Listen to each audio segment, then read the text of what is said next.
В Судан някои жени прекарват дните си в скачане, сякаш земята е направена от горещи въглени. Те подскачат безмилостно като хиперактивни топки за пинг-понг. Но бъдете внимателни, това не е наказание. Точно обратното. Оттам произлиза Анакяй, най-известният модел в света. Там скачането е върховната тайна да бъдеш красив. Още от малки ги учат, че колкото повече скачат, толкова по-неустоими ще бъдат. В резултат на това те подскачат непрекъснато от сутрин до вечер.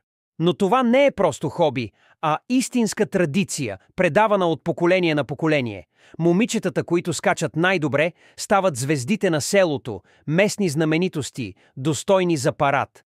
Някои дори привличат вниманието на модни агенти. Други са се превърнали в звезди в социалните мрежи, единствено благодарение на прасците си, мускулести като пружини на батут. Една дори е получила рекламен договор за ултраеластичен крем за глезени. Това само показва, че там, за да блеснеш, не е нужно да ходиш право, а да подскачаш елегантно. И жалко за коленете им. Всъщност някои скачат толкова високо, че могат да включат лампата, без да използват ръцете си. Да, там стилът се измерва в подскоци и въздушна грация. Струва ли ви се странно всичкото това?